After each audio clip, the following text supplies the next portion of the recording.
नमस्कार दोस्तों, भारत के वीर की इस यात्रा में आपका एक बार फिर स्वागत है। पिछले एपिसोड में हमने देखा कि कैसे गजनी के खंडारों से एक नया और ज्यादा खतरनाक तूफान उठा, मोहम्मद गौरी। उसका सपना सिर्फ भारत को लूटना नहीं, बल्कि यहाँ एक स्थायी इस्लामी साम्राज्य स्थापित करना था। लेकिन उसके सपने को पहली और सबसे करारी चोट गुजरात की धरती पर मिली, जहां रानी नायकी देवी की दहाड़ ने उसे ऐसी शर्मनाक हार दी कि उसने फिर कभी गुजरात की तरफ आंख उठाकर देखने की हिम्मत नहीं की। कयाद्रा की हार ने मोहम्मद गौरी को एक कड़वा सबक सिखाया था। उसने समझ लिया था कि अगर हिंदुस्तान को जीतना है तो उसे छोटे और आसान रास्तों को छोड़कर सीधे भारत के दिल पर वार करना होगा। उसे उत्तर भारत के सबसे शक्तिशाली साम्राज्य को झुकाना होगा। और उस समय उत्तर भारत के सीने पर एक ऐसा वीर राजा बैठा था जिसकी वीरता के किस्से दोस्ती और दुश्मनी दोनों हलकों में सुनाए जाते थे। एक ऐसा राजा जिसका नाम आज भी साहस और पराक्रम का पर्याय है।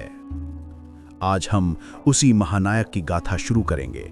ये कहानी है दिल्ली और अजमेर के सम्राट राय पिथौरा यानी पृथ्वीराज चौहान की। ये कहानी है उनके उदय की, उनके विजय अभियानों की और उस ऐतिहासिक टकराव की जिसने हिंदुस्तान का भविष्य तय करने वाली दो महालड़ाइयों की नींव रखी।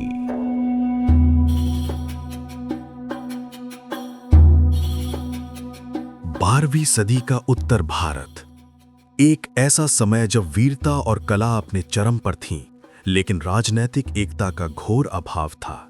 चौहान, गढ़वाल, चंदेल और चालुक्य जैसे शक्तिशाली राजपूत वंश एक दूसरे को नीचा दिखाकर चक्रवर्ती सम्राट बनने का सपना देख रहे थे। उनकी आपसी दुश्मनी और लड़ाइयों ने उन्हें अंदर से खोखला कर दिया था और वे इस बात से अनजान थे कि गौरी की हार एक अंत नहीं, बल्कि एक नई और ज्यादा खतरनाक शुरुआत थी। इसी दौर में 1166 ईस्वी में चौहान वंश में एक सूर्य का उदय हुआ।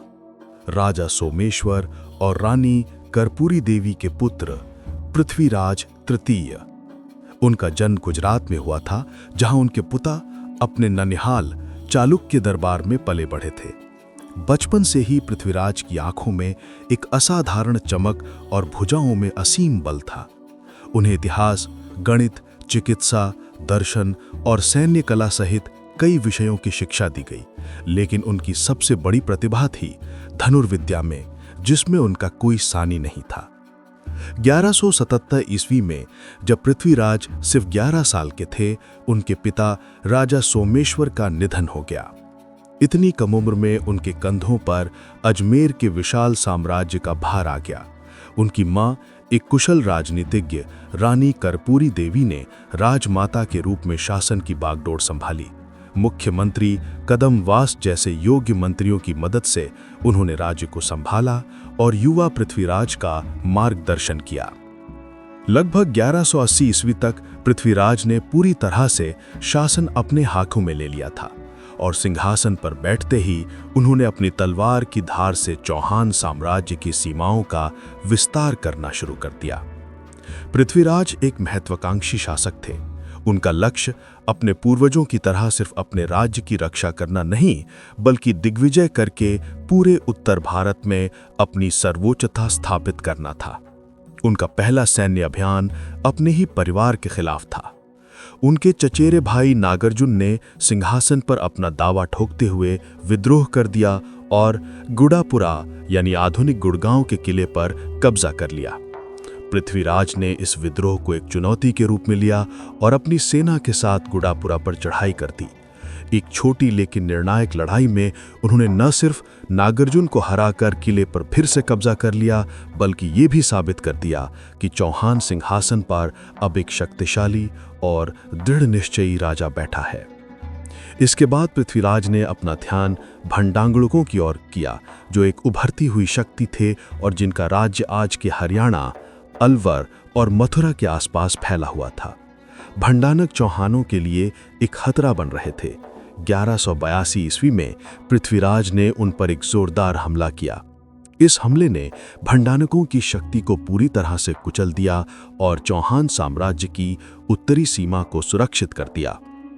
पृथ्वीराज की सबसे प्रसिद्ध और विवादास्पद विजयों में से एक चंदेलों के खिलाफ थी। चंदेल उस समय बुंदेलखंड पर शासन करते थे और उनकी राजधानी महोबा थी। उनके राजा थे परमर्दिदेव, जिन्हें लोक कथाओं में परमाल के नाम से जाना जाता है। इस युद्ध की शुरुआत की कहानी कुछ यूं है कि पृथ्वीराज की सेना के कुछ घायल सैनिक जो किसी और अभियान से लौट रहे थे, महोबा के शाही बाग में आराम करने के लिए रुके। चंदेल सैनिकों ने इसे अपना अपमान समझा और उन पर हमला कर दिया, जिसमें कई चौहान सैनिक मारे गए।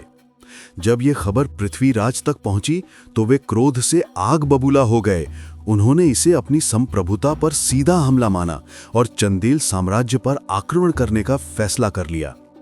राजा परमर्दिदेव जानते थे कि पृथ्वीराज की विशाल सेना का सामना करना आसान नहीं है। उनके दरबार में दो ऐसे सेनापति थे जिनकी वीरता के किस्से पूरे बुंदेलखंड में गाए जाते थे, आल्हा और ऊदल। ये दोनों भाई बनाफर वंश के थे और अपनी बहादुरी के लिए प्रसिद्ध थे। लेकिन किसी दरबारी षड्यंत्र के कारण राजा परमर्दिदेव ने उन्हें अपने राज्य से निर्वासित कर दिया था। जब पृथ्वीराज की सेना ने महोबा को घेर लिया तो रानी मल्हाना ने राजा को अपनी गलती का एहसास कराया और आल्हा ऊदल को वापस बुलाने के लिए मनाया।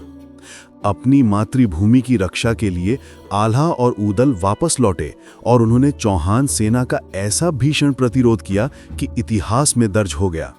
ये एक भयानक युद्ध था जिसमें दोनों पक्षों को भारी नुकसान हुआ। ऊदल और कई अन्य चंदेल वीर लड़ते लड़ते वीर गति को प्राप्त हुए। अंत में चौहान सेना की जीत हुई और पृथ्वीराज ने महोबा पर कब्जा कर लिया।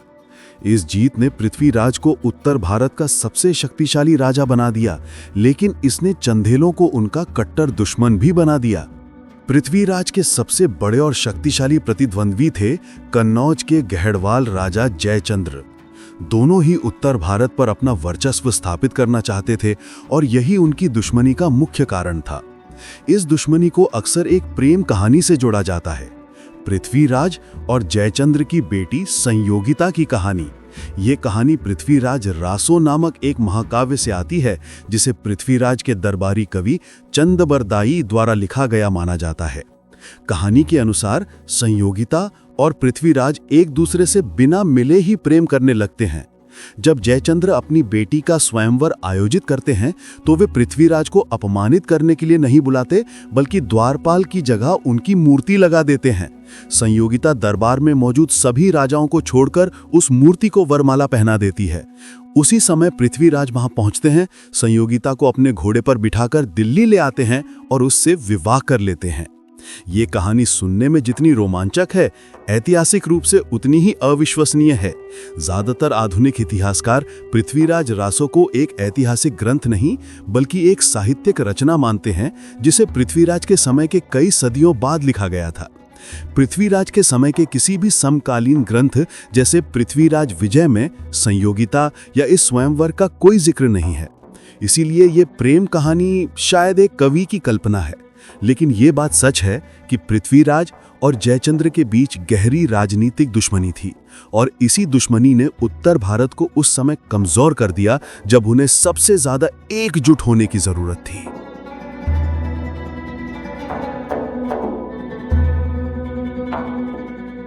जिस समय पृथ्वीराज चौहान उत्तर भारत में अपनी ताकत बढ़ा रहे थे, उसी समय मोहम्मद गोरी अपनी गुजरात की हार से उभरकर एक नई रणनीति बना रहा था।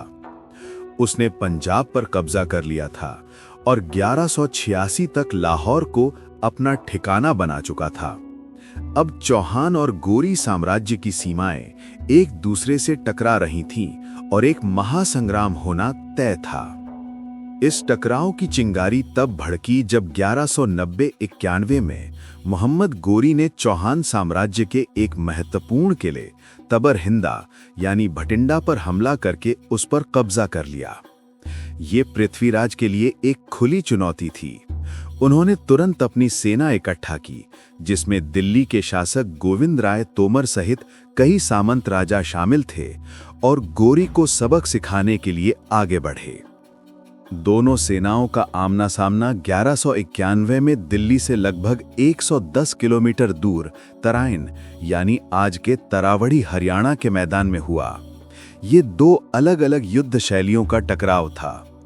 एक तरफ गोरी की सेना थी जो अपने तेज तर्रार तुर्क घुड़सवार तीरंदाजों के लिए जानी जाती थी। उनकी रणनीति थी दूर से तीरों की बौछार करना और दुश्मन को थकाकर तोड़ना। दूसरी तरफ पृथ्वीराज की विशाल राजपूत सेना थी जिसमें शक्तिशाली घुड़सवार और युद्ध हाथी थे और जो आमने सामने की लड़ाई में माहिर थी। युद्ध की शुरुआत गोरी के तीरंदाजों ने की जिन्होंने राजपूत सेना पर तीरों की बारिश कर दी, लेकिन पृथ्वीराज ने तुरंत जवाबी हमले का आदेश दिया। राजपूत घुड़सवार तीन तरफ से गोरी की सेना पर एक तूफान की तरह टूट पड़े।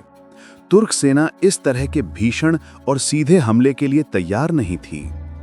युद्ध के बीच में मोहम्मद गोरी का सामना सीधे दिल्ली के शासक और पृथ्वीराज के सेनापति गोविंद राय तोमर से हुआ। गोरी ने अपने भाले से गोविंद राय पर वार किया जिससे उनके दो दांत टूट गए, लेकिन घायल गोविंद राय ने पलटकर अपने भाले से गोरी पर ऐसा जोरदार प्रहार किया कि वो बुरी तरह घायल होकर अपने घोड़े से लगभग गिर ही गया। अपने सुल्तान को घायल और गिरते हुए देखकर गोरी की सेना में भगदड़ मच गई। एक युवा खिलजी सैनिक ने हिम्मत दिखाकर घायल गोरी को बचाया और उसे युद्ध के मैदान से सुरक्षित निकाल ले गया। सुल्तान के भागते ही उसकी पूरी सेना भाग खड़ी हुई। राजपूतों ने भागती हुई तुर्क सेना का लगभग 40 मील तक पीछा किया, लेकिन उन्होंने दुश्मन की धरती पर घुसकर उसे पूरी तरह खत्म करने की कोशिश नहीं की। ये शायद राजपूत युद्ध नियमों के अनुसार था, या शायद उन्होंने गोरी की महत्वाकांक्षा को कम आंका। ये एक शानदार जीत थी। पृथ्वीराज चौहान ने न सिर्फ गोरी को हराया बल्कि भटिंडा के किले को भी एक लंबी घेराबंदी के बाद वापस जीत लिया। पूरे उत्तर भारत में उनकी वीरता का डंका बजने लगा। एक जरूरी तथ्य, आम धारणा और पृथ्वीराज रासो की कहानी के विपरीत ऐतिहासिक तथ्य ये बताते हैं कि पृथ्वीराज ने गोरी को बंदी बनाकर माफ नहीं किया था। गोरी युद्ध में घायल होकर भाग गया था, उसे पकड़ा नहीं गया था। तराइन की पहली लड़ाई पृथ्वीराज चौहान के जीवन का शिखर थी। उन्होंने एक विदेशी हमलावर को हराकर अपनी सैन्य प्रतिभा और राजपूत शौर्य का लोहा मनवाया था। ऐसा लगा कि उत्तर भारत की सीमाएं अब सुरक्षित हैं। लेकिन ये कहानी का अंत नहीं था। ये तो बस उस महागाथा का पहला अध्याय था, क्योंकि जहां दिल्ली और अजमेर में जीत का जश्न मनाया जा रहा था, वहीं गजनी में एक घायल शेर अपने जख्मों को सहला रहा था। एक ऐसा सुल्तान जो अपनी हार के अपमान से जल रहा था और एक ऐसी भयानक वापसी की तैयारी कर रहा था जिसकी कल्पना पृथ्वीराज ने भी नहीं की होगी। अगले एपिसोड में हम देखेंगे कि कैसे मोहम्मद गोरी ने अपनी सबसे बड़ी हार को अपनी सबसे बड़ी जीत की तैयारी में बदल दिया।